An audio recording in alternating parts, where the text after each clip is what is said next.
Welcome, everyone, to Peak Presence Leadership Origin Stories. Today, I am honored to present my guest, James Porter, Vice President of Sales and Marketing at Beacon MedTech Solutions. Well, James, how are you? I'm doing very well. How are you, TJ? Just living the dream. It's Friday. There you go. I got my It's Marvel all about the superheroes dream. behind me. Yeah, no, I love the superheroes. That's great.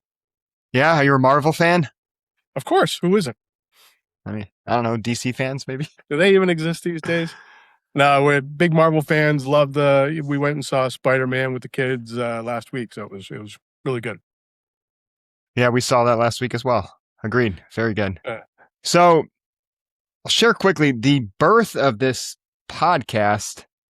I don't know if I ever shared this with you, James. So I am in recovery for alcoholism and addiction. And a big part of that for me,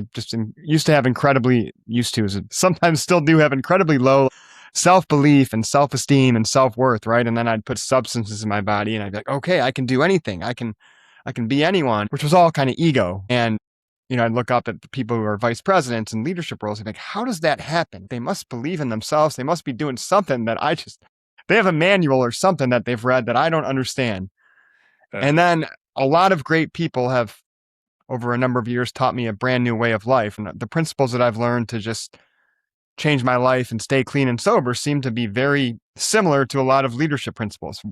So it's born out of my own curiosity to just learn what it really takes to ultimately live a good life and have a good career and lead people. And so I appreciate your willingness to join today. Yeah, no, my pleasure. Certainly, you and I have talked about your journey a little bit. Everybody has their own journey. Mhm. And I think how you play that journey or walk along that path kind of tells you where you kind of go. There's some luck involved. There's a lot of grit and ambition that goes along with it. Me, myself, I came from a pretty poor background, single mom, kind of bounced around a lot. I think at one point in time, I calculated that I had moved 20 times by the time I got to high school. Different environments, different people. I was teased quite a bit as the new kid. And so how you approach that stuff, it can go both ways. I have friends and stuff that I've kept in touch with through the years. Are like, I was probably, you weren't an axe murderer, right? Just because of the challenges that you're faced with. And it's how you face those challenges, how you come out on the other side. Knowing that there is another side is part of the journey, right? And I think that has set me up for success. I've always been put in difficult situations, always have approached those situations head on, and ultimately having a positive attitude of, I'm going to get it done, and it's come hell high water, it's going to be a success. And so far, again, I'm in my early 50s. It's been pretty good. And I appreciate you sharing all of that about your childhood. And so I think some of us can fall into the trap of thinking like we're unique and we had these experiences, but it's almost just like it's always a me too. It's like everyone has things that they go through, and sometimes two people can go through the same thing and come out of it completely different. No, I have friends that similar type of backgrounds that have hit kind of rock bottom. You try to help them as much you can, but you have to think of yourself. You have to think of what I can do to be better, help people around me, do what you can for them, but also be supportive of yourself. You got to make sure that you take care of yourself, take care of family, your core beliefs, and how you treat others. I definitely believe in karma. It's do unto others as you do unto yourself. Otherwise, it comes back and bites you. I believe it 100%. So you believe in karma. So you had said you moved 20 times, at least 20 times. You said single mom too. Is that Yeah, single mom. She was a nurse. Okay. Had some health problems. Nursing, again, you talk about nightingales and stuff. She worked different shifts. I can remember often being at the hospital. She'd work like the night shift, and I'd be sleeping in one of the hospital beds just because she couldn't find childcare or what have you. Back then, this is the late 70s, early 80s. Nurses weren't certainly supported as much as they are today, in my belief. So she tried to make ends meet, different situations. We bounced around a lot. We moved into project housing a number of times. We moved in with friends a number of times. We moved in with family a number of times just so that she could support me and her. Definitely live a different life these days, though. But Absolutely. again, it's through hard work. I mean, it's not easy. It's not a the path wasn't laid out in front of me of you're going to be a success and this is how it's going to be done. It's what can I do? And a lot of it in the early days was just pushing, right? I mean, I work hard. I very rarely have an off switch. And some of that is survival mechanisms of what I believe when I was younger of we need to make ends meet. We need to be able to support each other. So yeah, it definitely shows the true character of someone when you are faced with difficult challenges in your life and how you come out the other side. Definitely shows true character. And again, I think I told you before, I applaud you on finding that path forward.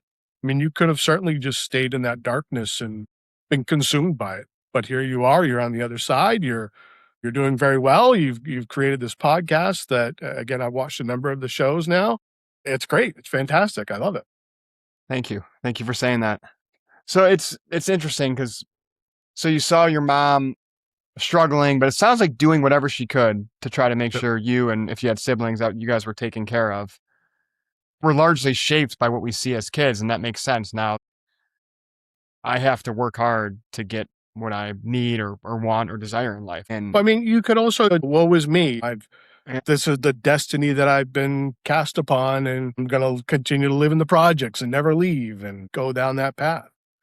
And a lot of people do that. I was fortunate enough to persevere through that and get to the other side. And again, it wasn't just me. There were other people along the way.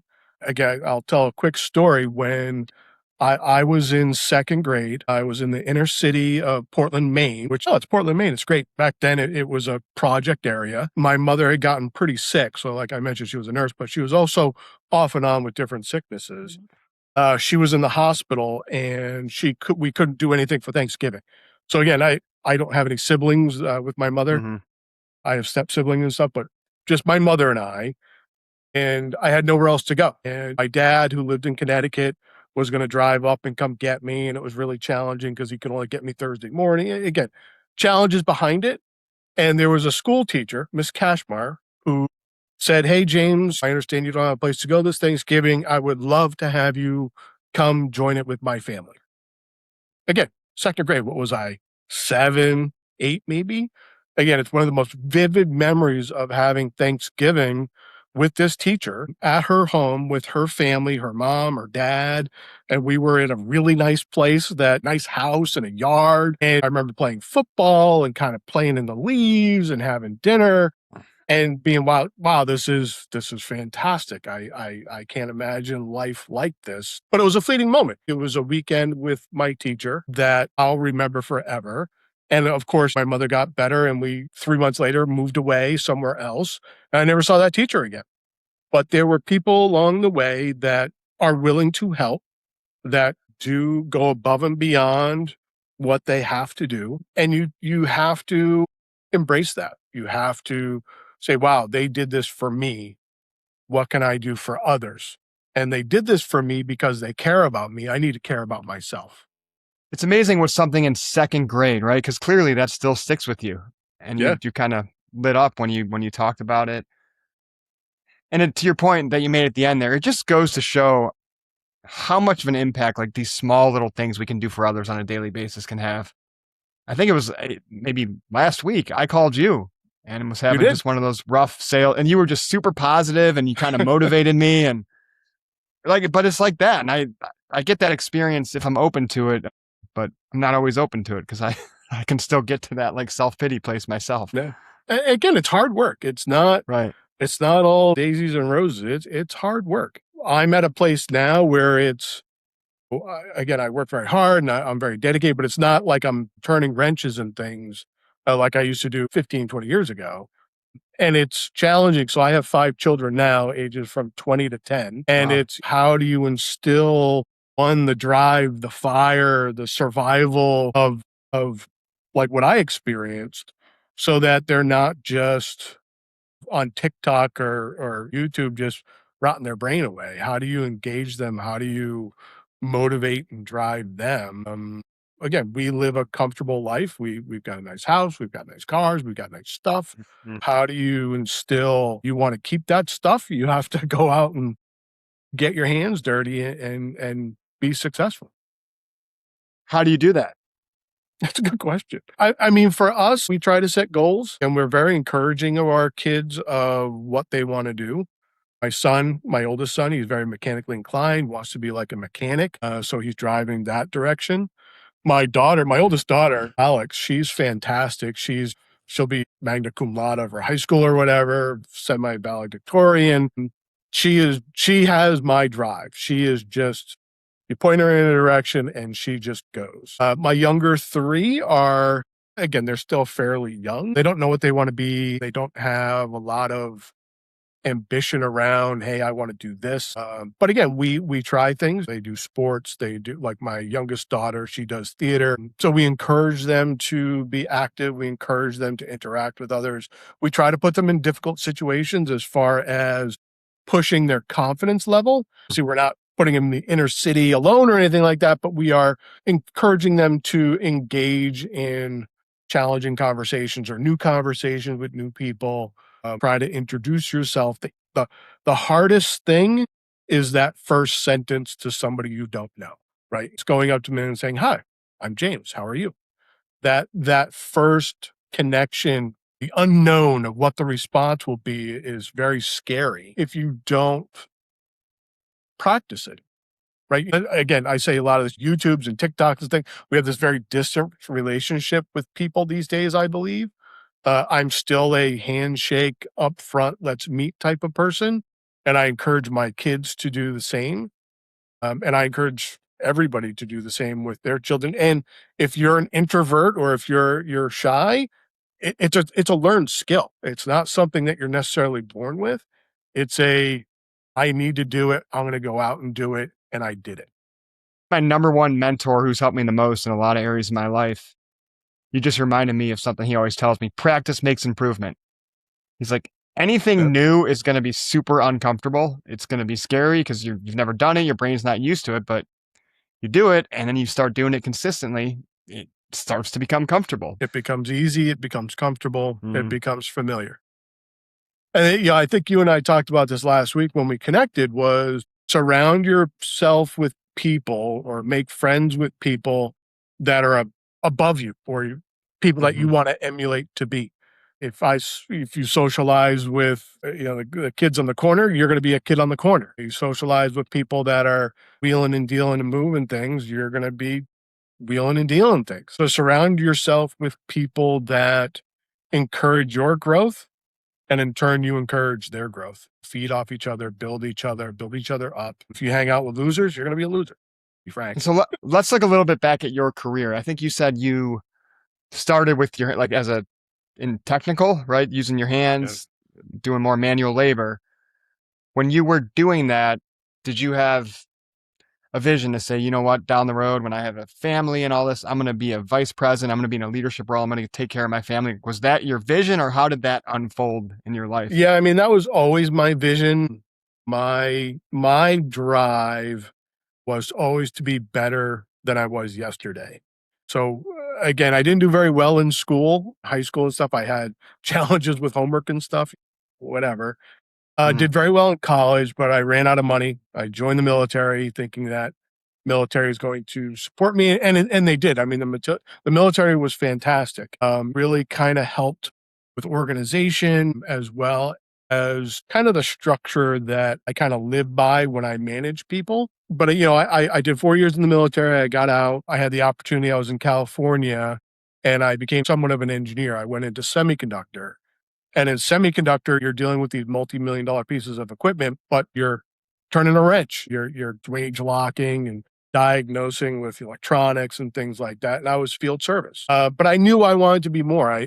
You saw the guys that this is their career, right? They're going to be field service guys for the rest of their life. They don't want to manage people. They're just really good at fixing stuff. I saw I'm really good at fixing stuff, but I'm really good with people. And I felt that my next step was to manage field service. And I did. It was one of those things, an opportunity came up within the same company. And I said, I'll do that. And I took over that section. And then within the same company, they had an opportunity. So it was a French company in Paris, France, to run their global semiconductor division. And it was a new division for them. They had just separated it out from just their normal core. And they were looking for somebody that knew semi, obviously knew the equipment, kind of spoke the same language. And hey, I'll do it. And I remember my boss coming to me and be like, James, this is a real risk. Like, it might not work. It might not, the semi thing that might go away, but I'll support you if that's what you want to do. And I said, yeah, I think it's a great opportunity. I'm in my late 20s, early 30s. I think it's a great opportunity. And I moved to France. Moved to France for 3 or 4 Oh, years. wow. And that was where I started learning more about lean, KPIs, how to measure things. And that really kind of built the foundation around, okay, I understand what this management portion is. Like, it's not just managing people, it's managing operations and managing things. And that's a lesson I'll also teach, is that you can manage things, you can't manage people, right? You encourage people, you motivate people, you work with people. You can't manage people. That's a wrong attitude. You can manage things. But again, went from there to what I thought would be my growing startup entrepreneurial phase. Joined a company that was looking at automation and things like that, but it was 2008, 2009. Not a great time for Yeah. startups at that point. We ended up pulling the plug, but it was a great learning experience, wearing multiple hats, putting to work a lot of the things that it kind of built from my prior experience. I traveled the world. I mean, I was in just about every European country, every Asian country you can think of, meeting people, different cultures, different ideas, different philosophies. And I tell my kids this all the time. I really want them to experience outside of their norm, right? When I joined the military, I was from the East Coast, never had been out of New England. Here I am now in Texas and Sacramento, and different environments, different places, different people. And then when I did semi, I moved to France, experienced the European culture, and then that startup, I did a lot in Asia. Different people there. Again, you'll be surprised how friendly and engaging people are in general, right? People say Americans are great, they're talkative and biteful. That's semi true around the world. They just have different approaches to it. And you got to be open to accepting their culture and their way of seeing and doing things. And you can get in. You can, I mean, I was invited to a friend of mine's wedding in Vietnam, right? It's crazy, but it was fantastic also. It was such an experience. So again, I encourage people to be open to experience, open to other people's view. Always try to take the viewpoint of the other person. Again, the challenges in my life, what would I have done in that situation? If I was as a kid, did I want to move 20 times? No, that's terrible. I don't want to do that. Oh, James, that's terrible. But look at it from my mother's point of view. She's trying to survive. She's trying to find a way to provide for her son, provide for Mhm. herself. And she did the very best that she could with the assets that she had. And again, you need to look at life that way. What do I have? What can I do? What can I do to be better tomorrow? You said a lot of things there that no, that for me were like, wow, like almost these like light bulbs in my head. When you said people are friendly in general, and then I think you expanded on that, but that's because you're open and receptive. Yep. I'll share a quick story. When I entered into medical device sales, there was one account, and I remember I called my manager and I was just convinced. I'm like, this account, they're just so closed off, like unfriendly, and I can't figure anything out. And he's like, some are just like that, right? They just don't have great cultures and just move on. They're just like that. But I kept trying, and it turns out the closed off one was me. As I Yeah. started to open up and consistently show up and seek to understand and seek to learn, like they started to open up to me. And it became one of my best accounts. But I was new in the profession, so I had so much fear and I was closed off, and that's how they were reacting to me. Yeah. And it just I learned a valuable lesson, like how powerful we actually are and how our energy and our openness, like you said, is so key to our relationships and the experiences we get to have. 100%. Again, I can't emphasize it enough to be receptive to your audience. listen, engage with people. There's a book out there about charisma. You can learn charisma. It's not just something that you're born with. And a lot of it is how you approach people and how you listen to people and then engage back with them. Tell the story back to them of how you understand what they're saying and then expand, right? And they'll continue this you build that trust and you become the most interesting person in the room. So that startup failed. Something like that would have happened to me. I'd probably be like, the world's on fire. Oh no, my life's ending. What do I do? Did you have any moments of fear and like, oh no, what do I do now? Or did you always Oh have yeah. that I glass mean, half full? it was a difficult time. So I had a young son and my eldest daughter, she was just born. So she was like 6 or 7 months old. And we closed the company like a week before Thanksgiving.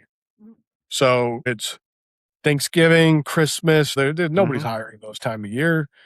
It and we had bought a house early in the year. It was talk about a terrible time. Um, and again, you get down on yourself and you because again, you have to accept it, right? You have to understand what went wrong. It's not my fault per se. We took a shot. We missed. We struck out. But tomorrow's another inning, right? We'll get back in shape and go back out there. And you work around with what you have. So we had I call it our dollar store Christmas. I still tell my two older kids today, we went to the dollar store and bought dollar store Christmas stuff. And honestly, they had a great Christmas. We didn't cancel Christmas. We didn't treat it any differently. We just did it more economically. And I was fortunate enough that following February to find a new position um, and continue the journey. But if I had just wallowed in woe is me, and that would have been terrible. I mean, it would have been bad for my family. It would have been bad for me. You just got to take your punches and start over on the next day. You had said something earlier. It was like a version of the golden rule: do unto others as you want done to you. Where did that come from? Was that, in spite of all the uncertainty of your childhood, was that something your mom instilled in you, or like where did that belief come from? No, I feel that's like a lessons learned type of thing where I would and again, younger me, right? You talk about early teens, early late toddler type of stuff. Yeah, you do something bad and there's consequences for what you did.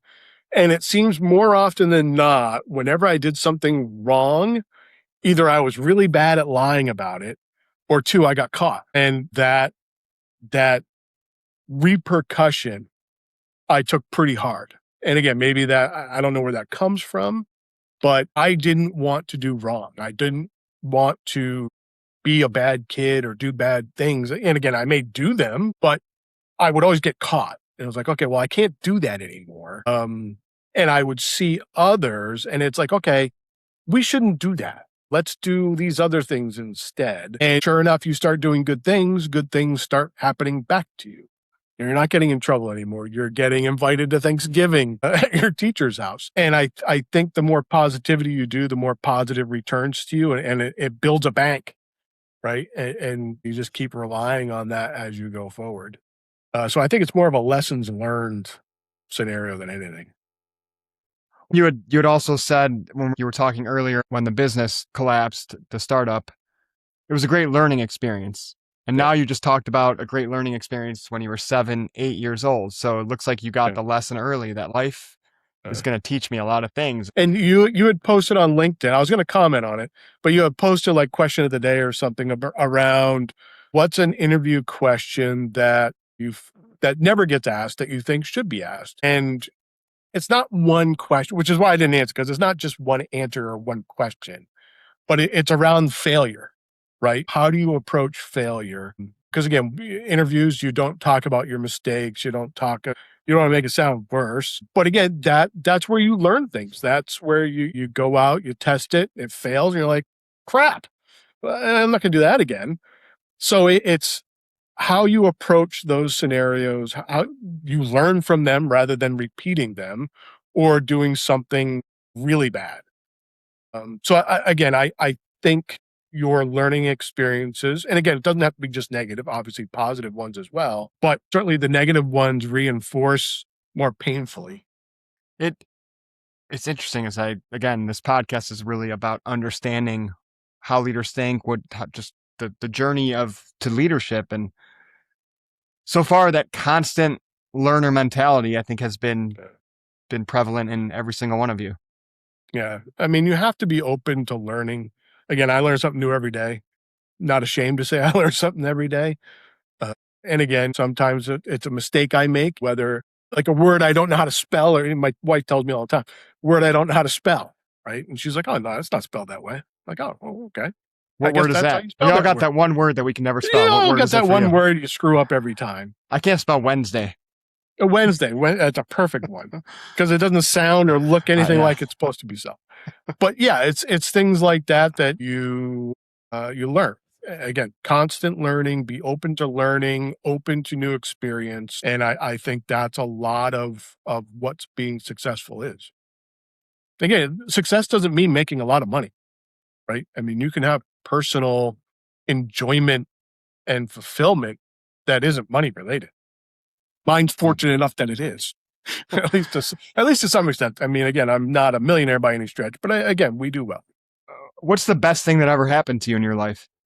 Outside of my kids, and I'd have to say my wife, the best thing that's ever happened, probably joining the military.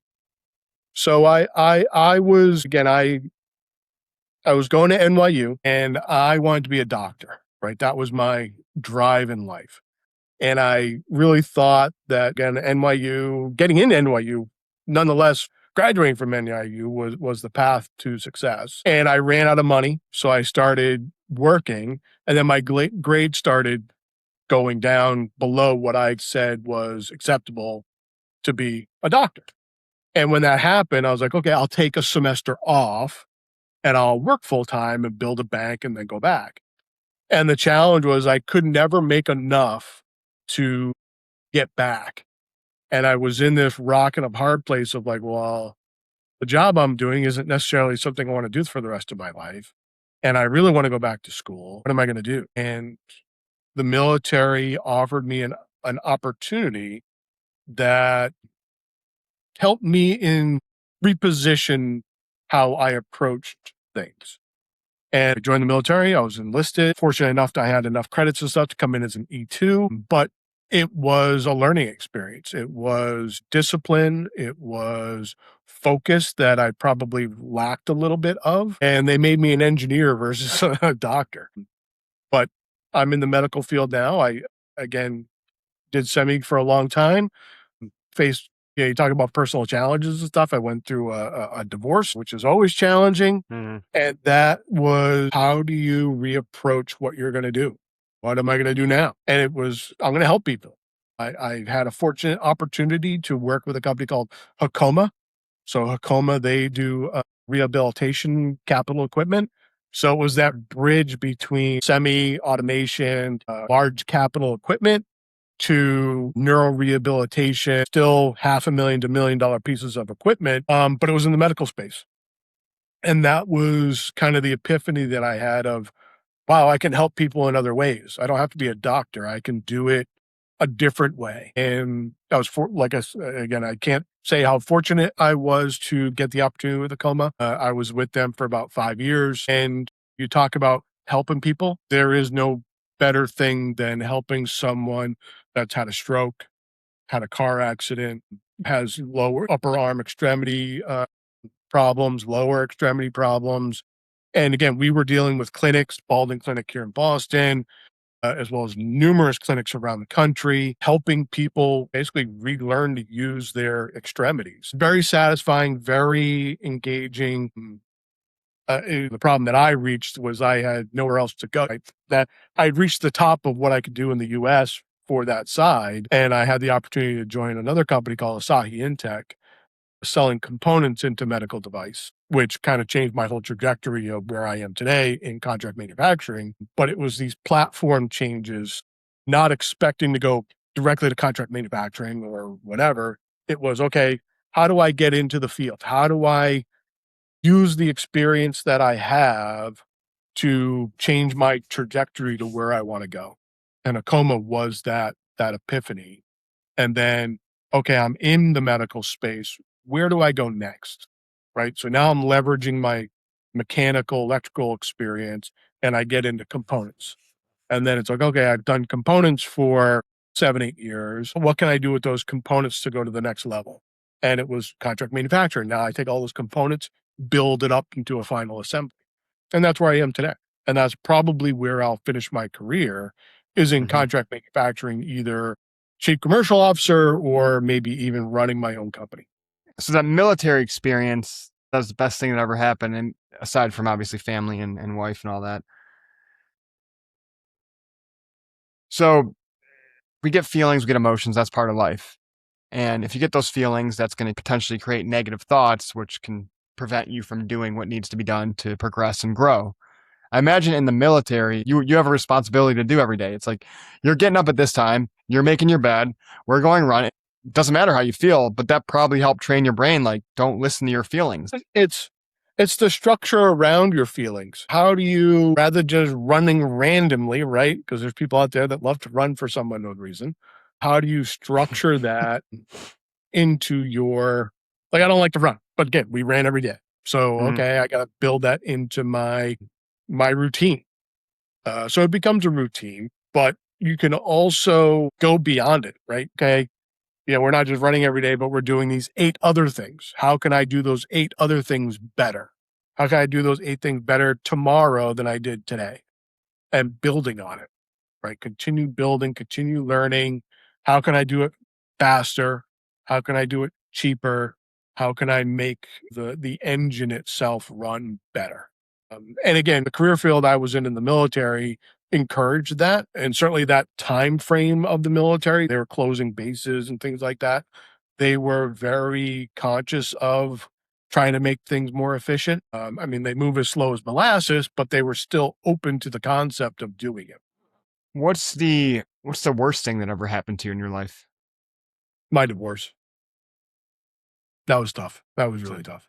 So I have 3 children with my ex-wife. They were pretty young. My youngest at the time was 16, 17 months old. And again, I can't put myself in the position of my ex, whether it was postpartum. I honestly don't know, but she wanted out. She mm, was done. I do see her perspective on it. And again, you go back to trying to put yourself in other people's shoes. Again, I was running. So at that time, I was at Danaher. So Danaher, very large corporation. They right. have this saying, "Embrace the red." They are all about efficiency, KPIs, and things like that. But again, I was running 3 different groups. It was a challenge, not emotionally, but challenging physically and emotionally to keep that going. I was traveling nonstop. And again, my ex-wife, 3 young kids, home alone. She didn't want that. And she tried to tell me that. And I was like, nope, I'm successful. Well, I want to be this, then that, and you should love that we're making good money and all this other fun stuff. And she wanted out. She was like, I'm done. I that's not what I want. And she left. That was the end of that. And I was a wreck. It was absolute worst thing I've ever gone through in my life. It was hard. And that, but it was also the epiphany of what am I going to do now? Right? Mm. I love my kids. I enjoy my kids. I'm traveling nonstop. Those 2 don't work together. I'm not gonna stay at Danaher. I'm gonna do something else, and that's when I went to Hukumov. I mean, that was the tipping point of my career from this to that. And again, Danaher, I was making really good money, great benefits, all this big stuff. I was hundreds of people under me. I was in my zone, in my game, and my personal life completely fell apart. And I chose to cancel that portion of my career and do my family. I took 6 months off. I spent 6 months with my kids over the summer, figured out what I'm going to do with my life. I was fortunate enough to meet my current wife now. So again, there's a plan out there somewhere, and somewhere the pieces came together and I came out again on the positive side of it. But again, it was in the moment, it is dark and it there is no line of sight out, but you gotta believe. You gotta believe. Do you believe in God? I do. Your life is pretty fascinating. And I feel like just in this 40 minutes, I think it was Steve Jobs that said you can't connect the dots looking forward, but they all kind of connect when you look back. It's like, okay, like that happened. And you see how it built you into where you're at today, Yeah. which to your point, career, good income, but I don't think that's obviously that helps, but like you're happy. I thought, and again, and so the lesson learned, I thought that's what success was, Right. I can tell. right? And my ex-wife taught me that wasn't success. That was a complete failure, at least for us. Mhm. And then it was, okay, I'm going to take a step back. I lost probably 60, 70% of my income going to Hokoma, but I felt it gave me the right balance of what I wanted to do for my kids and again, that put me on the path to where I am today. And again, I'm very well, but I work from home. I have a pretty flexible schedule, Mhm. but I still don't have the off switch, right? I mean, I work 7, 8 o'clock at night. I work on the weekend. That's just me. But you have to know what your success means and then implement it and then believe in it and go. It will follow. It will come. You just got to believe. If you and I were to die tomorrow and you could have one last message as your final message to share with the world, what would it be? Be positive about who you are and think positive about other people. I love it. Thank you. Yeah, be positive. Positive things happen to positive people. That's been an overarching theme of your life. You get knocked down, but you see the positive angle, you learn from it, and And again, I meet you on the street. You could be an axe murderer. I would still try to find the positive things about who you are and that's a positive interaction. You tried to kill me with an axe, but he's a nice guy. well, it's funny. I always tell people, I'm like, if you have no personal relationship with me, I can find some sort of positive in you very easily. Yeah. The closer you are to me, the higher standard I hold you to. Being married, loving someone else unconditionally is like, I'm going to accept them exactly as they are right now. Right. There's Yeah. certainly things about my wife that are different than me. And that was, Of again, course. I needed people to teach me that. They're like, you know what love really is exactly as she is. That's the person you married. You're not going to try to change her at all. That's not love. If she needs to be different for you to love her more, I'm like, wow. The fact that she's different is why I love her. I mean, Right. and you have to understand people are not like you, right? There may be people similar to you, but there may be people completely different than you. And again, their journey's different. Their success is different. You just have to engage them and understand what it is and applaud what they do. So for you viewers out there, do not get divorced over the other person not loading the dishwasher correctly. 'Cause that has happened there, before. there are better things to get divorced over. I was divorced once before too. In my first marriage, we were trying to go to couples counseling to figure it out. And I remember the therapist said that. She's like, I literally have had people get divorced because the other one does not load the dishwasher correctly. Yeah. So that's a No, good note to end this, James. I really appreciate it. Thank you very much. yeah, no, thank you, TJ. And again, I love your journey. Continue down the road and stay positive.